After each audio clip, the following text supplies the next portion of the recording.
The terminal smelled like reheated coffee and expensive perfume, the scent of people pretending their lives were lighter than they were. Above me, departure screens blinked like in different constellations while rolling suitcases scraped out their small impatience. I shifted my old leather bag on my shoulder and adjusted the brim of my cap. A man like me never blends into places designed for polished lives. Sam, her voice sliced through the terminal. Crisp, practiced, the kind of condescension people perfect only when they're certain you won't push back. I turned slow. Lena waved me over like someone summoning a waiter rather than greeting her husband's father. You really shouldn't wear that, she said brightly, ensuring her audience caught every syllable. First class has a standard. She meant my boots. They were scuffed, worn, and honest, 3 things Lena had never learned to appreciate. Her sisters tittered like wind chimes made of glass and envy. Marcus stepped toward me, his apology already forming in his eyes. Dad, come on. His eyes flicked toward the card readers, the look of a man who knows who's really been paying, but has never said it aloud. People talk about humiliation like it's loud, but humiliation has a rhythm, soft percussion, polite laughter, invisible cuts. And I'd been collecting those cuts for 2 years.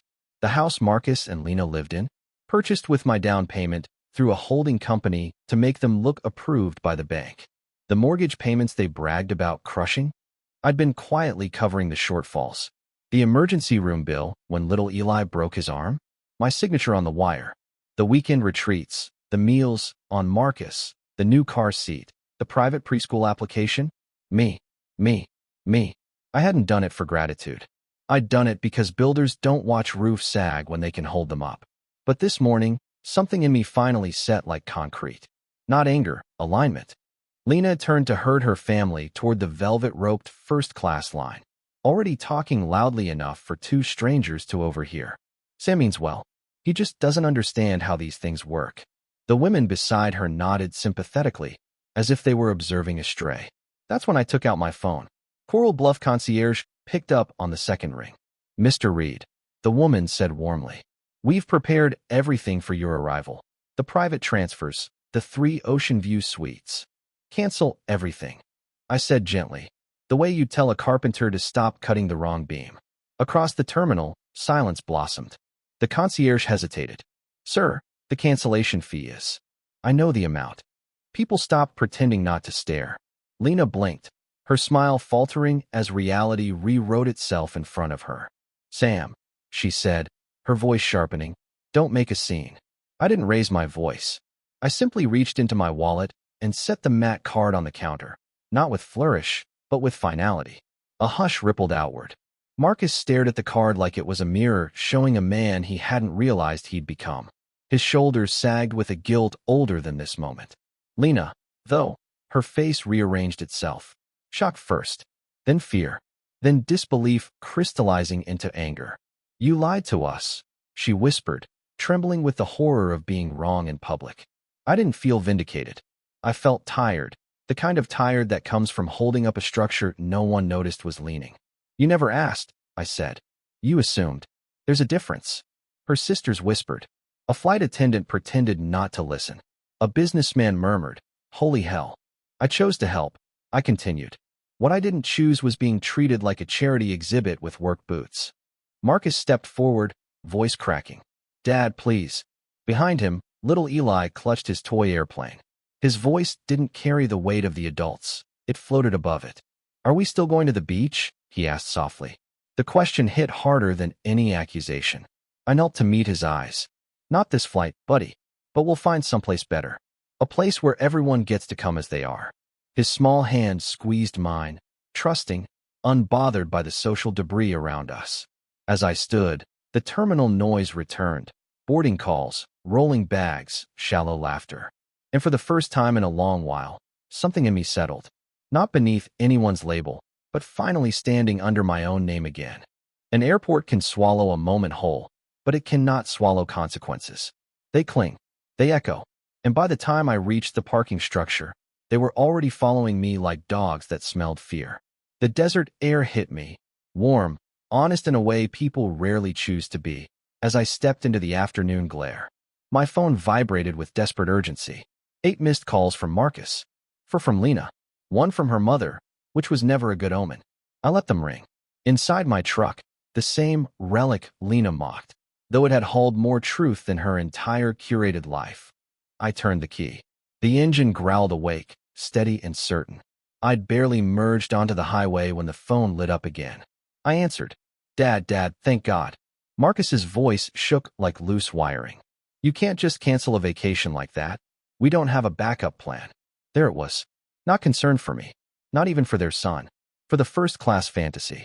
I didn't cancel the vacation, I said calmly. I canceled the illusion. He was silent. On the other end, I heard only breathing. The sound a man makes when the story in his marriage has hit an unexpected wall. Lena says you embarrassed her, he managed. I didn't embarrass her, I corrected quietly. I stopped letting her humiliate me. That landed hard. I could practically hear his grip tighten on the phone. A pause, thick enough to taste. Dad, he whispered. We can't afford the mortgage without. His voice cracked on the word can't, like he'd said something forbidden in his own home. You mean without me covering what you can't? I finished for him. He didn't argue. That alone was an admission. Dad, I'm sorry. Being sorry is a start, I said. But I'm done patching holes while you pretend the structure is sound. In the background, Lena's voice rose, sharp, frantic, protective of her narrative. Ask him if he's serious. Ask him who acts like that in public. Marcus. I hung up. Clarissa's office smelled of eucalyptus and old paper. Soothing, level-headed air, the opposite of my phone's chaos. She listened without interruption. When she finally spoke, her words were gentle but precise. What do you want to do, Sam? Not legally, personally. I want acknowledgement, I said. Then, silently to myself, I want my son back. I want boundaries, I added aloud. She nodded as if she'd been expecting that. Together, we froze discretionary transfers. We paused my monthly mortgage supplements. We placed a monitoring flag on Reed Holdings, the shell company Marcus assumed was some distant investor. Reality can be an unforgiving foreman, Clarissa said, sliding the documents toward me. And it showed up early for them. I signed. By evening, the story had grown legs. Some messages were words. Others were just noise meant to look like concern. Lena's sisters sent paragraphs shaped like accusations. Her mother left voicemails dripping with manufactured outrage. Marcus sent texts that read like apologies written through a fog. I ignored them all. But when my phone lit with Eli's name, I answered before the second ring. Grandpa. His voice was small, wavering. Mommy's crying. Eli didn't understand that adults cry for many reasons. Guilt, pride, fear of losing the narrative. He only knew the sound. Is your daddy with her? I asked gently. He's talking loud. They keep saying your name. A pause. Did I do something wrong? My throat tightened. No, buddy. None of this is your fault. Grown-ups forget what matters sometimes. What matters? He asked. Through the window, the sun dipped behind the ridge, turning the sky Helen's favorite shade of violet. Respect, I said softly. Respect always matters. It was nearly 10 when the knock came. Not frantic, not angry, just tired. Marcus stood on my doorstep with his shoulders sagging like a man who'd carried a secret too long. Dad, talk to me. Please. I stepped aside. He sat at the kitchen table, the same table where Helen once packed lunches, the same table where I'd signed the check that saved their mortgage the first time. I didn't realize how much you did, he said. I didn't want to, he added quietly. And that was the first honest thing he'd told me in a long time. You let her believe I was a burden, I said, not accusing, just naming. He nodded, ashamed. I didn't know how to stop her. You start by telling the truth, I said. To her, to yourself. He exhaled shakily. Dad, can we fix this? We can fix anything, I answered. But only if everyone stops pretending the beams aren't cracked.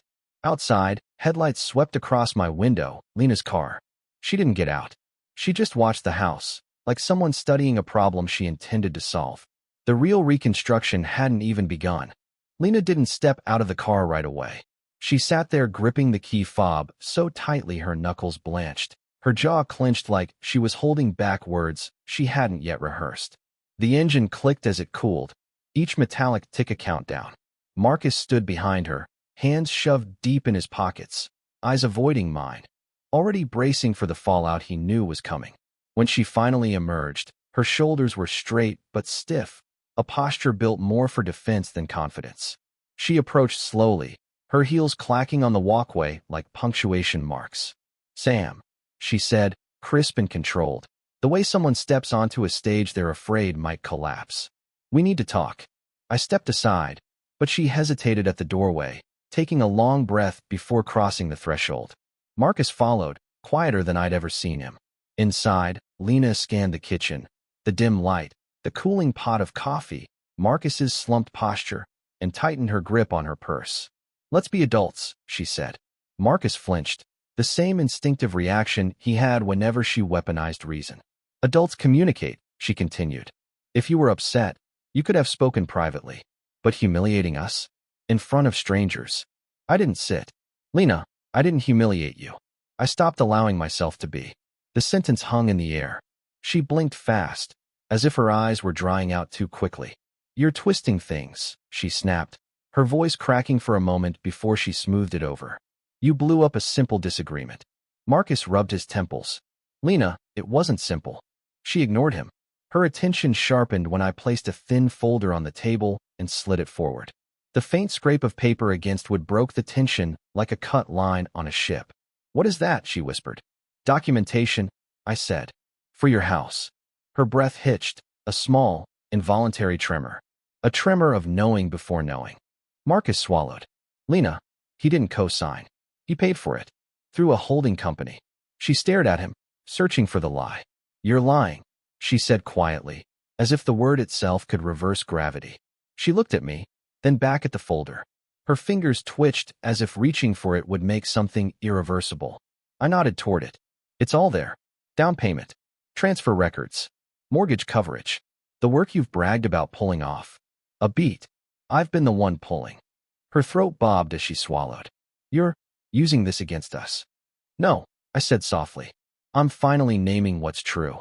She sank into a chair, the rigid shoulders collapsing as though someone had quietly removed the scaffolding that kept her upright.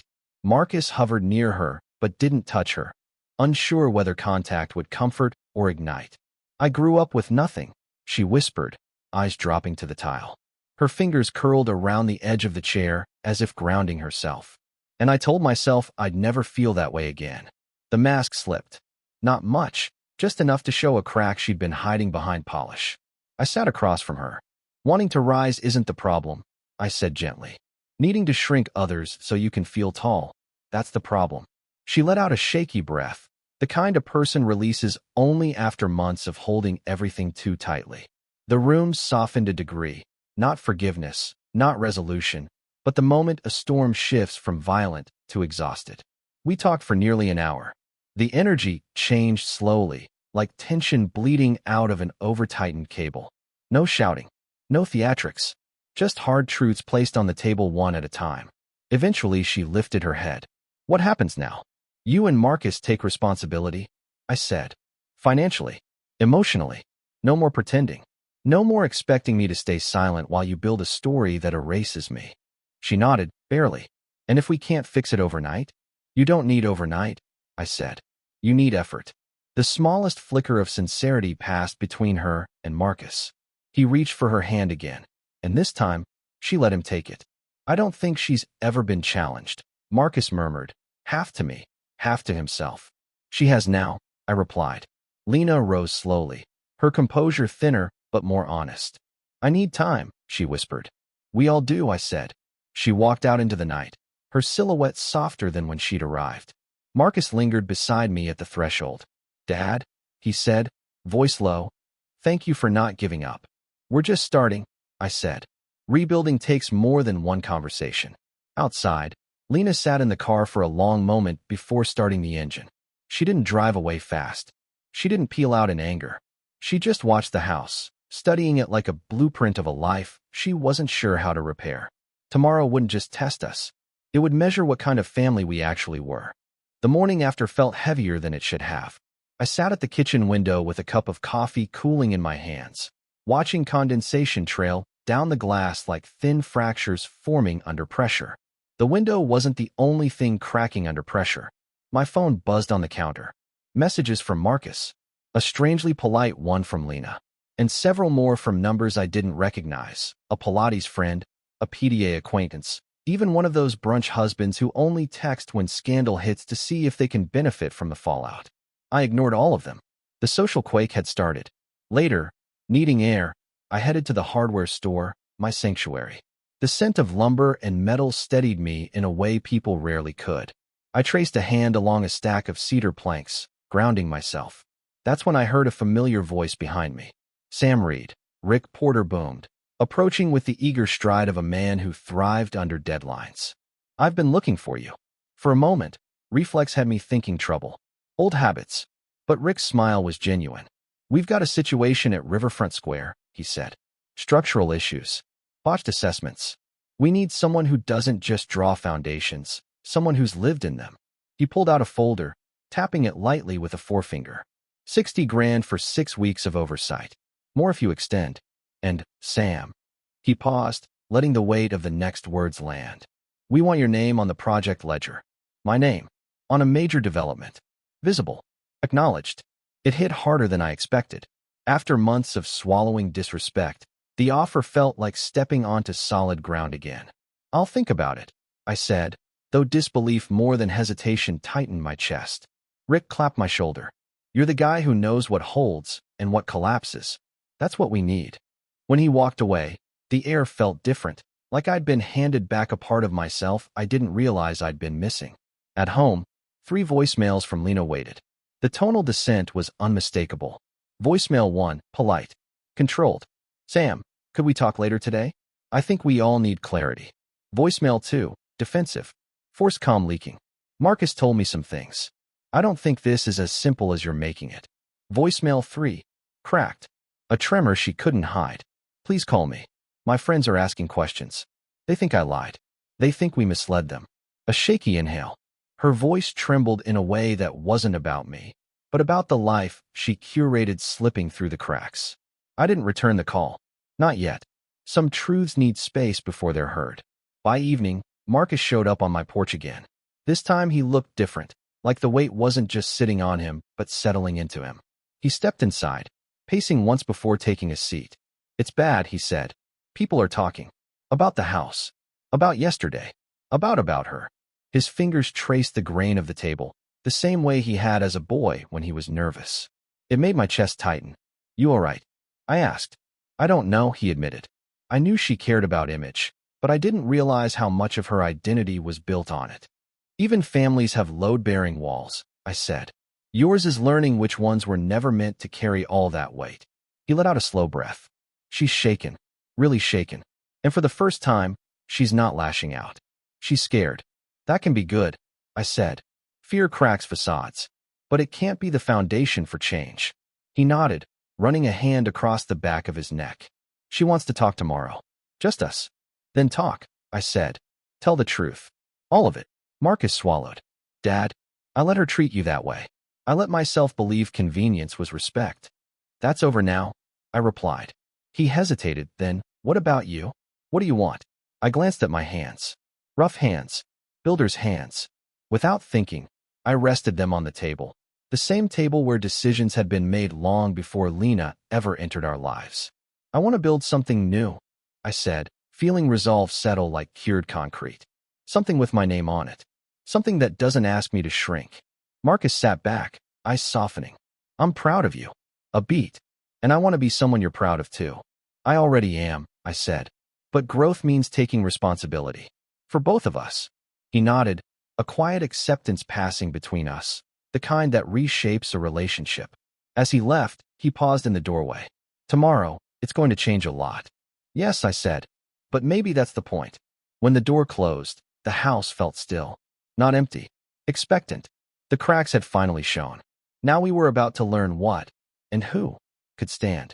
Summer settled in with a heat that smelled of cut grass and sun-warmed tar, the kind of season that exposes everything beneath the surface. It felt like grading season for our family. And like any site in transition, the soil would show what it had been hiding. Lena's world didn't implode. It thinned, politely and painfully. A brunch photo went up without her tag. A fundraiser email that used to say, "We'd love your help," now simply read, "We're full for this event." Her Pilates group created a new schedule and forgot to include her.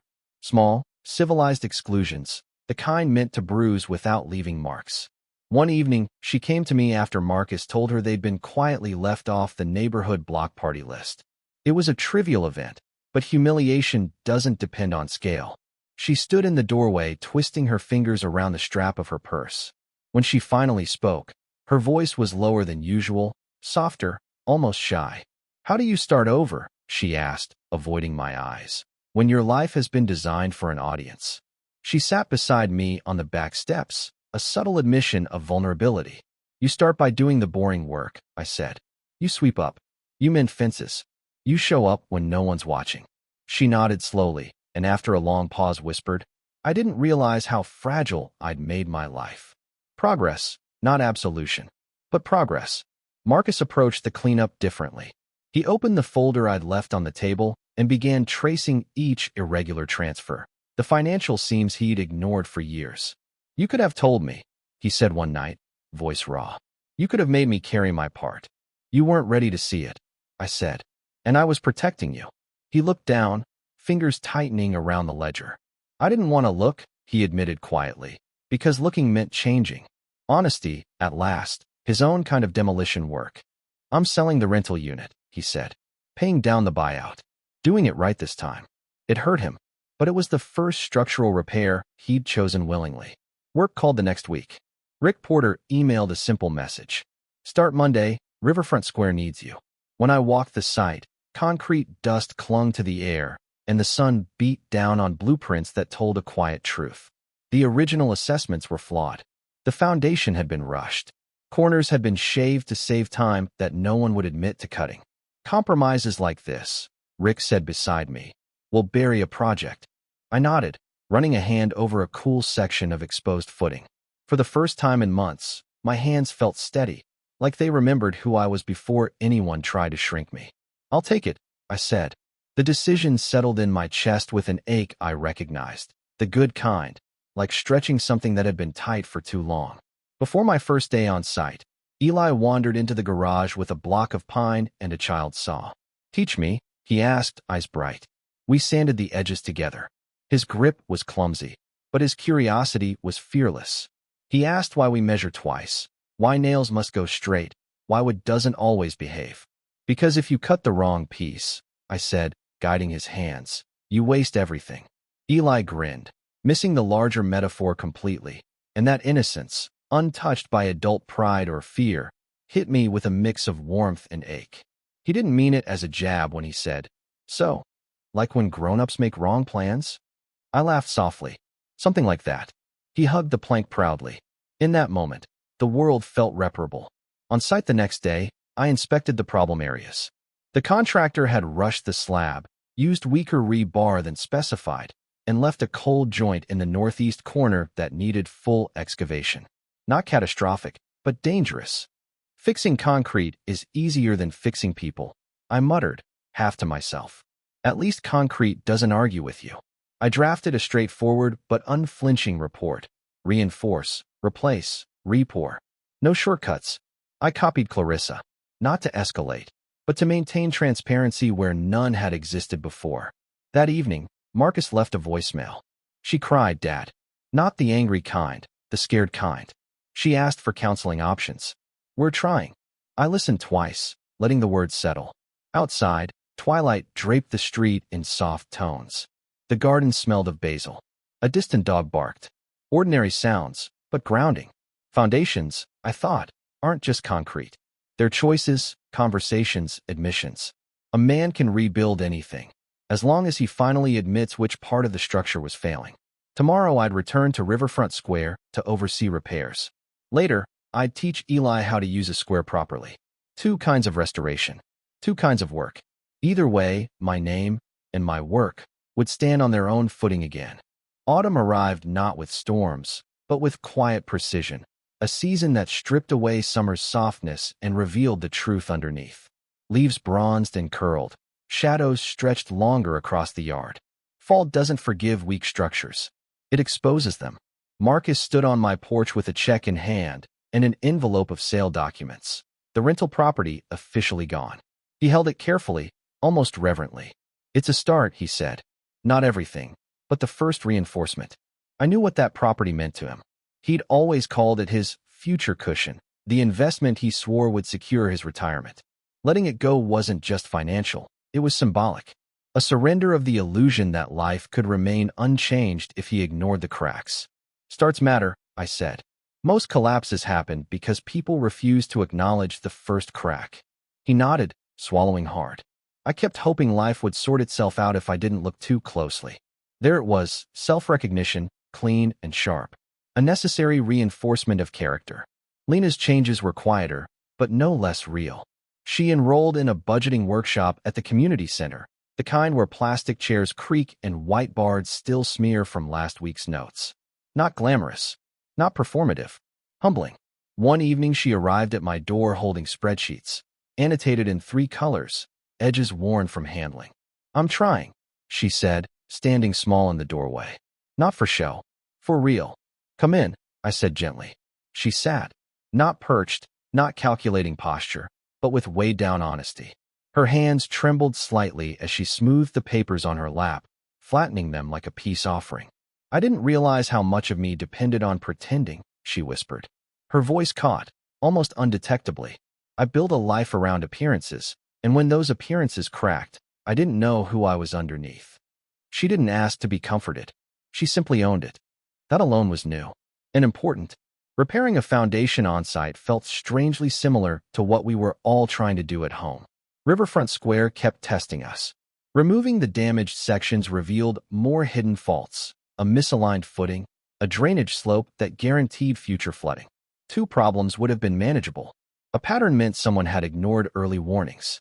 "Shortcuts," I muttered, shining my flashlight into a shadowed joint. "They always show themselves eventually." Luis, the foreman, nodded. "Amazing how often folks cover things instead of fixing them." "Not amazing," I said. "Human." He chuckled. "And here you are fixing it anyway." The crew had taken to having me on site. My explanations were simple, my standards high, and my patience intact. One morning, they presented me with a hard hat scrawled in marker. "Old Man Reed," still straightening crooked lines. Laughter rippled through the crew, and I surprised myself by laughing too. A full, chest-loosening sound I hadn't made in years. For a moment, I felt something settle that had been tilting inside me for far too long. Belonging. Recognition. I hadn't realized how much I missed either. Meanwhile, counseling sessions were reshaping Marcus and Lena slowly, unevenly, but honestly. Marcus stopped by after one session, cheeks flushed with frustration and hope mixed together. "It's harder than we expected," he said. "She's angry. I'm angry. But it's the first time we're actually talking instead of performing." "That's what rebuilding is," I said. "You have to strip down the damaged parts before anything new can hold." He nodded. "She told the therapist she's ashamed. Not because she got caught, because she didn't see the damage she caused until it was nearly too late." "Shame isn't the end," I said. "It's the start of awareness." He exhaled, shoulders dropping. "I think she's growing, Dad. And I'm trying to grow too." That meant more to me than he knew. At the end of October, the first major reinforcement pour at Riverfront Square cured without a crack. A small triumph, but a necessary one. The crew stood around it with quiet pride. Corrected mistakes often feel better than perfect ones. Walking back to my truck, my phone buzzed. A photo from Lena. She and Eli stood at their kitchen counter, elbows dusted in flour, shaping something lopsided but joyful. Her hair was tied back. Her shirt was stained. Her smile was unguarded. Below it, her message read, "We're rebuilding." Slowly, but honestly, something loosened in my chest. Helen would have loved this. The mess, the sincerity, the realness of it all. A man can rebuild anything, concrete, homes, people, if the reinforcement is real and the effort consistent. And for the first time in years, everything felt like it was finally being built on solid ground again. Winter eased in quietly, thinning the daylight and sharpening the air until everything looked more honest than before. Bare branches, cold sidewalks, the echo of footsteps inside the house. Nothing pretended anymore. Winter doesn't hide weakness. It reveals where things were never stable to begin with. By December, the counseling sessions had softened from triage into real work. Marcus began coming over not out of panic, but intention. He knocked on my door one late afternoon, snow dusting his shoulders, And instead of waiting for me to invite him in like he used to, he slipped off his coat and hung it himself. A small gesture, but unmistakably his. She said something today, he began, warming his hands on the mug I handed him. Something that stuck. He hesitated, collecting the courage he used to avoid summoning. She said the person she pretended to be wasn't who she wanted to be. And she doesn't want our life to collapse the moment someone stops holding it up. He rubbed his thumb across the mug's handle, grounding himself. Dad, I didn't know how much of our life depended on you until we removed that support. I nodded. Support is fine. But pretending it's not there, that's what makes structures fail. Marcus exhaled slowly. We're trying to be load-bearing. Both of us. The phrase didn't dramatize anything. It simply told the truth. Lena's growth showed itself differently. She continued volunteering at the vocational center, her once manicured confidence replaced by something steadier and less brittle. One afternoon, she dropped Eli off after school and lingered by the garage. Sam, she said softly, do you have time? I nodded, wiping sawdust from my palms. She stepped inside, arms wrapped around herself in a way that had nothing to do with cold. I've apologized, she said. But today, during counseling, I remembered something. Her eyes flicked to mine, then away. At the airport, when I spoke down to you about your boots. I didn't do it because I believed I was better. I did it because I was terrified someone else might think I wasn't. She swallowed. Her voice thinning with emotion, she tried hard not to indulge. She smoothed the papers she carried, budgeting notes, receipts, flattening them like a small peace offering. I'm not sorry because everything fell apart, she whispered.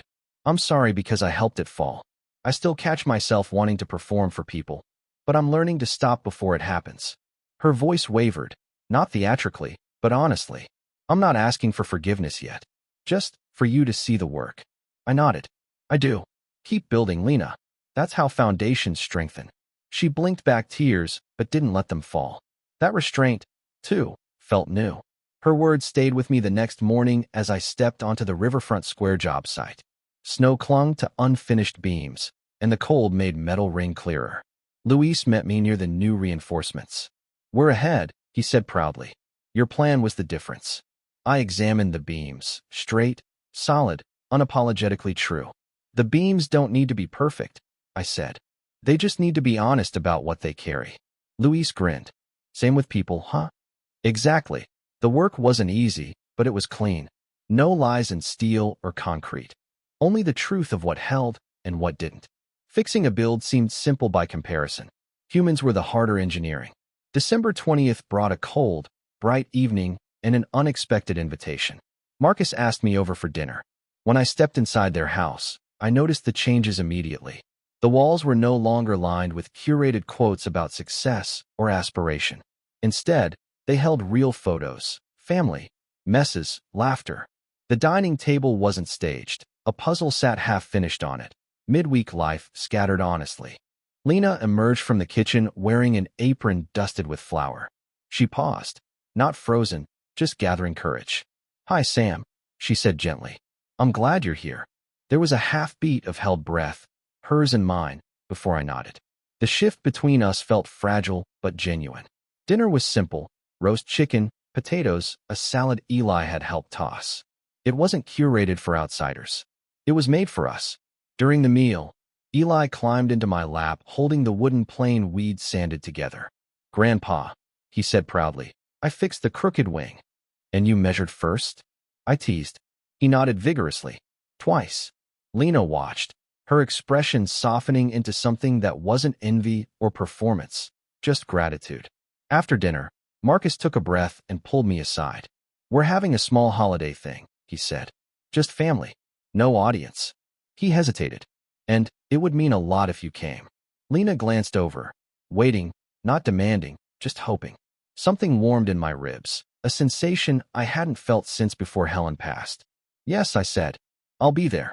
Walking home through the quiet winter street, snow crunching under my boots, my breath clouding the night air, I felt a memory of Helen flicker beside me.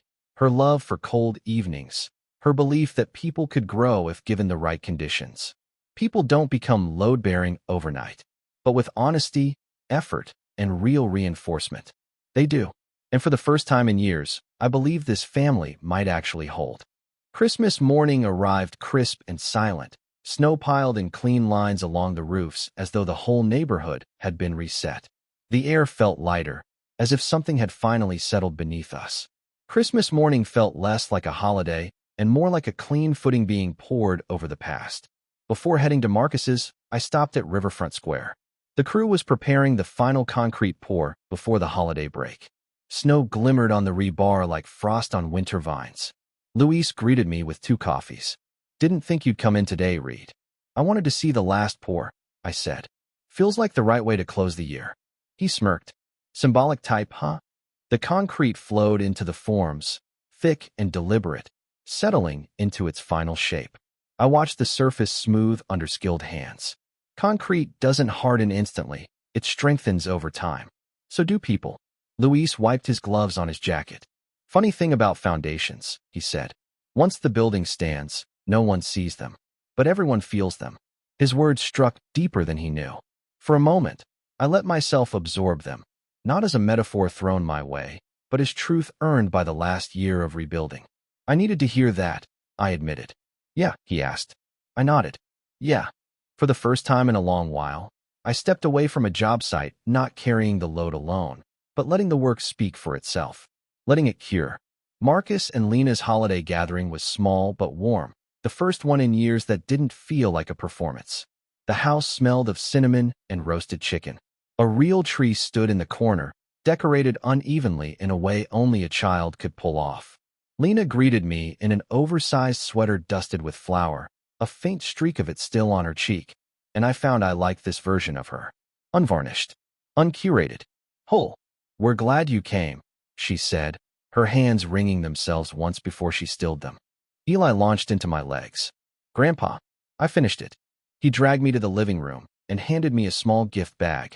"Open it slow," he instructed, whispering dramatically.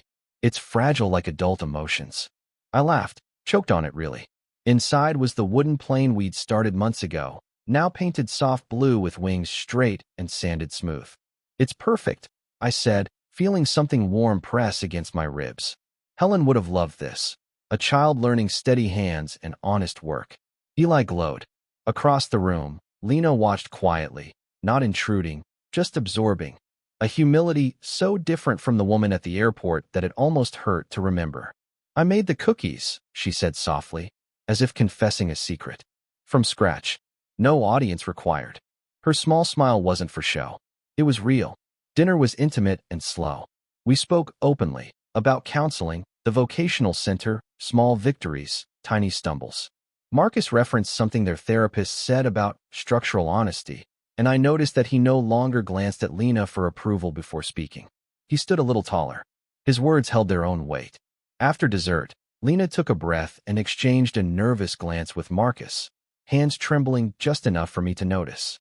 "Sam," she said, stepping closer. "There's something we want to give you." Marcus handed me a sealed envelope. "Take your time," he said. I opened it. The sound of paper tore through the quiet like a heartbeat. A notarized document. The house deed. My name. Restored cleanly, legally, openly. For a moment, the room faded into stillness. I felt my pulse in my palms. The envelope weighed more than paper. Lena spoke first, voice trembling but firm. "We don't want to live in a home built on denial. Not anymore." Marcus added, steady for once. "This is us taking responsibility. Not hiding your contribution. Not pretending we stood without you." I swallowed, breath thick. The silence between us wasn't awkward. It was sacred. "You didn't break me," I finally said. "You just forgot the foundation." Marcus nodded, eyes glassy. "Forgetting isn't the same as losing. We've found it again." Lena exhaled shakily. Relief, gratitude, something deeper. For the first time, they weren't offering excuses or image management. They were offering truth. I walked home under a soft flurry of snow. My boots crunched rhythmically, matching the steady beat in my chest. My breath fogged the air, and a winter scent, pine and cold, reminded me of evenings Helen and I once shared. Across the street, someone turned on their porch light, illuminating the snow like powdered marble. And I realized, no one looked at me like a burden now. Homes don't stand because the walls shine. They stand because the foundation is honest, reinforced where needed, strengthened with effort, carried by everyone. not one alone. For the first time in years, the ground beneath me felt solid. Not because I held it up, but because we all did. A rebuild, I thought. A real one. And with that, I walked on. Ready, steady, finally home on footing meant to last.